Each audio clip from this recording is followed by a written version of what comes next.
अनोखी गवाही। सूर्यपुर नाम के एक छोटे से गांव में नारायण नाम का एक किसान रहता था। वो अपनी पत्नी गीता व 10 साल के बेटे के साथ अपना जीवन निर्वाह करता था। वो बहुत गरीब था। मजदूरी करके मात्र 2 वक्त का भोजन ही इकट्ठा कर पाता था। एक दिन नारायण की पत्नी गीता उससे बोली,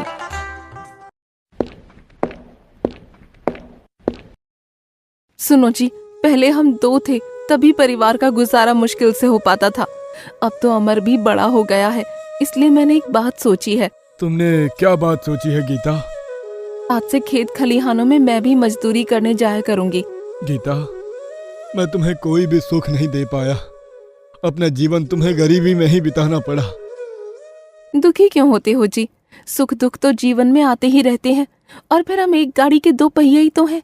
दोनों को एक समान चलना चाहिए, तभी गृहस्थी की गाड़ी ठीक ढंग से चल पाती है। तुम ठीक कहती हो गीता।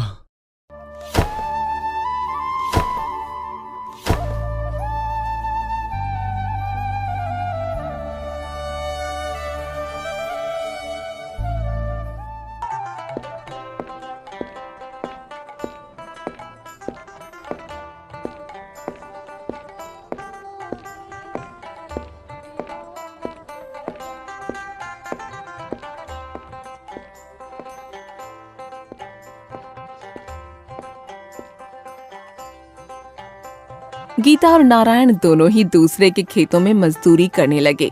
वो खूब लगन से मेहनत करते, लेकिन फिर भी उनकी आमदनी में कोई बढ़ोतरी नहीं होती। 2 समय के भोजन के अलावा वो कुछ भी नहीं कमा पाते। धीरे धीरे अमर भी 12 साल का हो गया। एक दिन फिर से नारायण निराश मन से गीता से बोला, गीता, सब पूर्व जन्मों के पापों का फल है। इतने वर्षों में तो कूड़े के ढेर के दिन भी आते हैं। फिर हमने ऐसा कौन सा पाप किया है जो गरीबी हमसे चिपक कर रह गई है? सब ईश्वर की माया है। अब तो वही हमें आगे का रास्ता बता सकते हैं।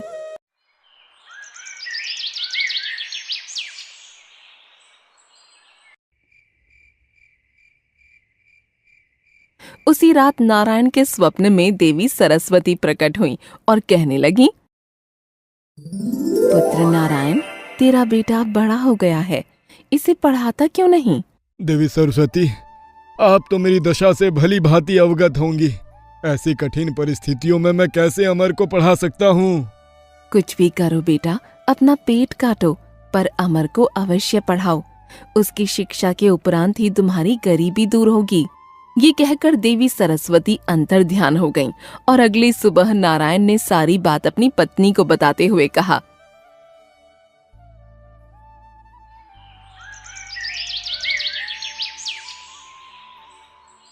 गीता, आज रात माँ सरस्वती मेरे सपने में आई थी। वो कह रही थी, अमर को शिक्षा प्राप्त होने के बाद ही हमारी गरीबी दूर हो सकती है। सुनो जी, तुम आज ही अमर को लेकर काशीनाथ चले जाओ। काशीनाथ? लेकिन वहाँ क्यों? काशीनाथ में विश्वगुरु नाम के विद्वान रहते हैं। शिक्षा जगत में उनका बहुत बड़ा नाम है। तुम अमर को विद्या अध्ययन हेतु उनके पास ले जाओ। गीता, इसके लिए तो बहुत अधिक धन की आवश्यकता होगी। कहाँ से आएगा इतना धन? इसके लिए तो लाला के पास ही चले जाओ। लाला के पास? हाँ, ले देकर गांव में वही तो महाजन है।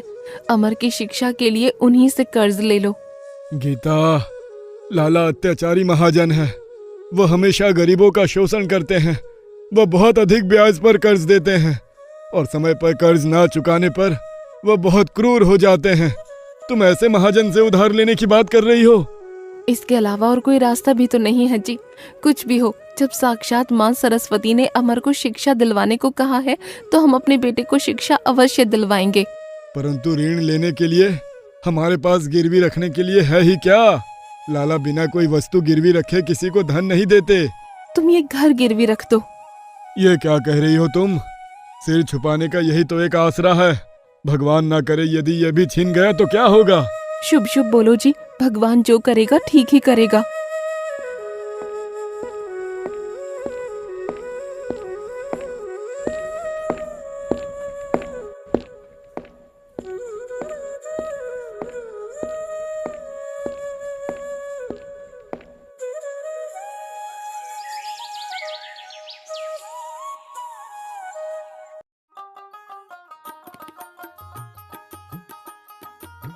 फिर उसी दिन नारायण लाला के घर जा पहुंचा और कहने लगा, राम राम लाला जी।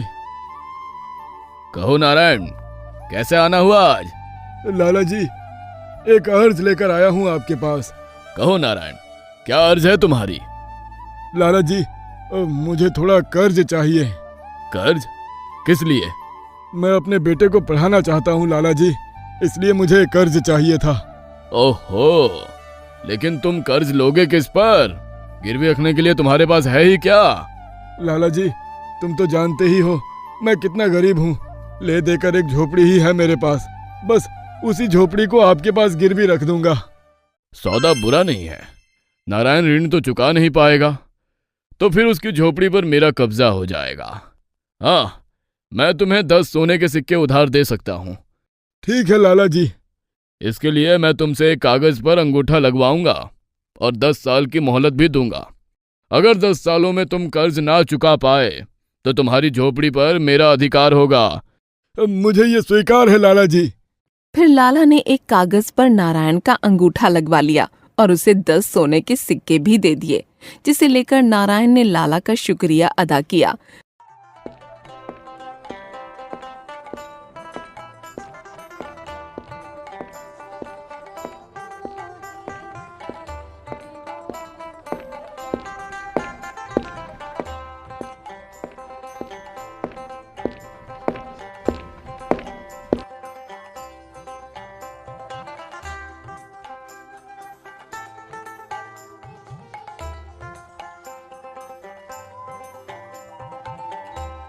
और अपने बेटे अमर को लेकर काशीनाथ के लिए निकल पड़ा। लंबा रास्ता तय करने के बाद वो काशीनाथ पहुंचकर विद्वान शिव गुरु की कुटिया में जा पहुंचे और ईश्वर से प्रार्थना करने लगा। हे ईश्वर, मेरे बच्चे की रक्षा करना, उसे खूब विद्वान बनाना, बस अब तो यही हमारा सहारा है। थोड़ी दूर और आगे बढ़ने पर वे विद्वान शिव गुरु जी के पास पहुंच गए और कहने लगे, गुरुजी प्रणाम। खुश रहो। कहाँ से आए हो तुम लोग? गुरुजी, मैं सूर्यपुर नाम के एक छोटे से गांव से आया हूँ। मेरा नाम नारायण है और ये मेरा बेटा अमर है।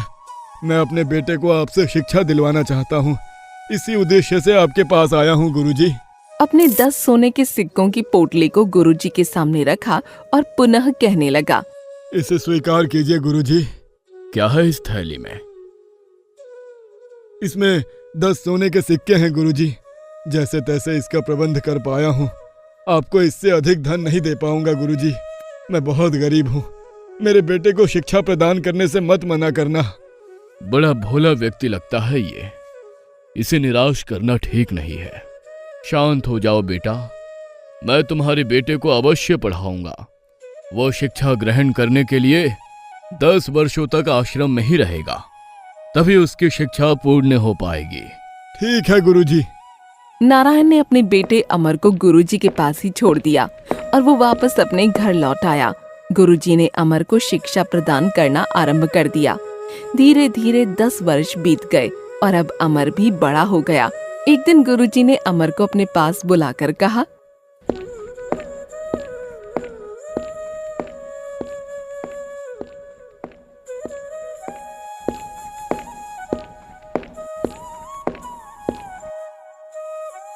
पुत्र अमर, आज तुम्हारी शिक्षा पूर्ण हुई।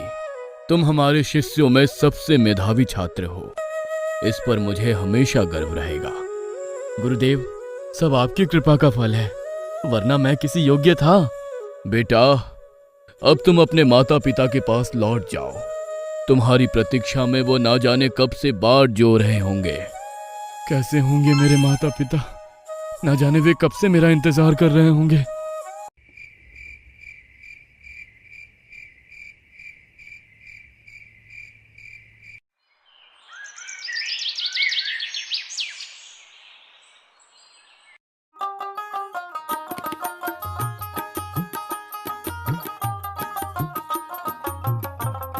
अगले ही दिन अमर लंबा रास्ता तय करके अपने गांव जा पहुंचा और अपनी झोपड़ी देखकर सोचने लगा, कितना सुंदर दृश्य है। कितना समय हो गया जब मैं यहाँ से गया था।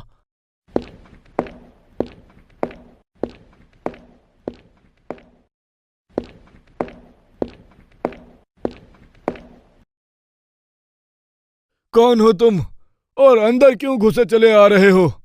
प्रणाम पिताजी, मैं हूँ अमर, आपका बेटा। अमर बेटा, तुम्हारी शिक्षा पूरी हो गई? जी पिताजी, गुरुजी की आज्ञा से ही मैं घर लौटा हूँ। अरे गीता, कहाँ हो तुम? यहाँ आओ, जल्दी देखो, हमारा बेटा शिक्षा पूरी करके लौटा है। तुरंत ही गीता बाहर आ गई और अपने बेटे को देखकर बहुत प्रसन्न हुई। बेटा, मेरा बेटा, देखो तो कितना दुबला हो गया है। तुझे पता भी है मेरे बच्चे, हम दोनों ने तुझे कितना याद किया। मुझे अंदाजा है माँ, मैंने भी आप दोनों को बहुत याद किया। गीता, अब हमारे बुरे दिन बीत जाएंगे। अब हमारा बेटा नौकरी पर लग जाएगा। भगवान करे वो दिन शीघ्र आ जाए। उधर लाला भी सोच रहा था। पूरे 10 वर्ष बीत गए हैं। अब नारायण से 10 सोने के सिक्कों का ऋण चुकाने का तगादा करने का भी समय आ गया है।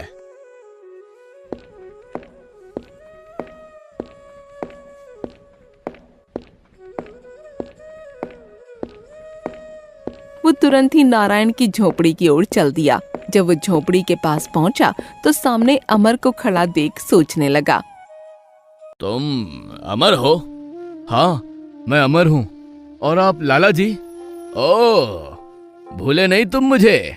लाला जी, तुम भी कोई भूलने की चीज हो? कहो, कैसे आना हुआ आपका? तुम्हारे माता पिता कहाँ है?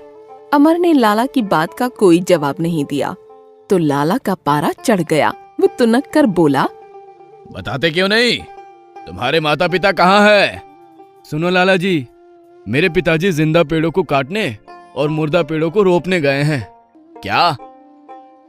हाँ लाला जी, और मेरी माँ हवा बेचने और चांदी खरीदने गई है। लगता है ये अमर आवश्यकता से अधिक पड़ आया है, तभी ऐसी बातों से मुझे मूर्ख बना रहा है। अमर को धमकाते हुए वह बोला, ये कैसी ऊटपटांग बातें कर रहे हो? मैंने जो पूछा है उसका ठीक ठीक उत्तर दो। मैंने बताया तो लाला जी। सुनो, तुम्हारे पिताजी ने 10 वर्ष पहले ये झोपड़ी गिरवी रखकर मुझसे 10 सोने के सिक्के उधार लिए थे। क्या? क्या लाला जी, सचमुच? हाँ, नारायण ने 10 वर्ष बीतने पर भी वो सोने के सिक्के मुझे वापस नहीं लौटाए हैं। आज मैं अपने सिक्के लेने आया हूँ। तुम सच सच बता दो कि तुम्हारे माता पिता कहाँ है, नहीं तो क्या करोगे लाला? लड़का बड़ा चालबाज है, इससे चालाकी से काम लेना होगा। तो उधार दिए सिक्के वापस नहीं मांगूंगा। यानी कि आप कर्ज माफ कर दोगे? हाँ हाँ, माफ कर दूंगा। तुम बताओ तो सही वो कहाँ है? लाला जी, मैं आपकी बात पर कैसे विश्वास करूं भला? मैं पृथ्वी और आकाश को साक्षी बना रहा हूं। लाला जी, ये दोनों ही बोल नहीं सकते, अतः उन्हें साक्षी नहीं बनाया जा सकता। तो फिर क्या करे? अगर आप किसी जीवित प्राणी को साक्षी बनाए तो मैं मान लूंगा। ये बित्ता भर का छोकरा तो हाथ ही नहीं जमने दे रहा है, पर मैं भी कोई कम नहीं हूं। तभी लाला की नजर झोपड़ी पर बैठी तितली पर पड़ी। वो कहने लगा, मैं इस तितली को साक्षी मानकर वादा करता हूं कि यदि तुम अपने माता पिता का पता बता दोगे तो मैं उनके द्वारा लिया गया कर्ज माफ कर दूंगा। ये हुई ना कुछ बात लाला जी। अब सुनो, मैंने कहा था ना कि पिताजी जिंदा पेड़ों को काटने वो मुर्दा पेड़ों को रोपने गए हैं। इसका मतलब है कि वो पेड़ों को काटकर बांध लगाने गए हैं। ओह, तो ये मतलब था तुम्हारा। तुम सचमुच बुद्धिमान हो अमर। अच्छा, अब मैं चलता हूँ। लाला, तूने बहुत से भोले भाले गरीब लोगों को सताया है। अब देख तू मेरे जाल में कैसे फंसता है।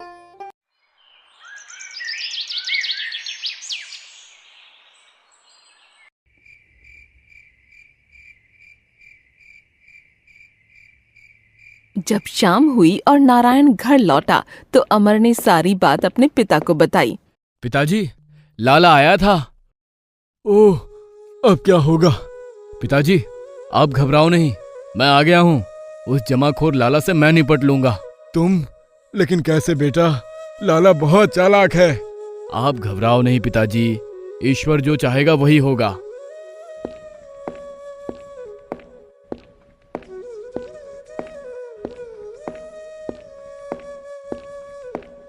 अगले दिन लाला फिर से नारायण के घर आ धमका। उस दिन फिर अमर घर पर अकेला ही था।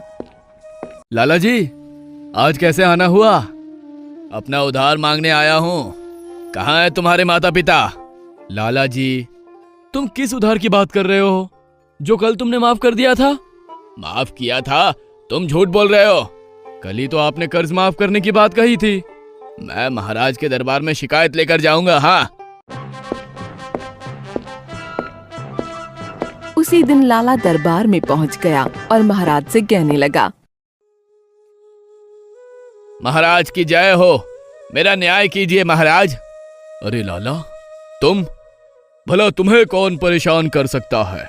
महाराज, गांव के ही नारायण ने मुझसे 10 वर्ष पूर्व 10 सोने के सिक्के लिए थे, लेकिन अब मांगने पर उसका धूर्त बेटा उल्टा बोलता है। मंत्री जी, तुरंत नारायण और उसके बेटे को महल में बुलाया जाए। महाराज के आदेश पर तुरंत नारायण और अमर को बुलाया गया तो महाराज ने नारायण से प्रश्न किया। नारायण, ये क्या मामला है? क्षमा कीजिए महाराज, पिताजी की तरफ से मैं पैरवी करूंगा। कहो, क्या कहना चाहते हो? महाराज, ये सच है कि 10 वर्ष पूर्व मेरे पिताजी ने लाला जी से धन उधार लिया था, तो उसे लौटाते क्यों नहीं हो?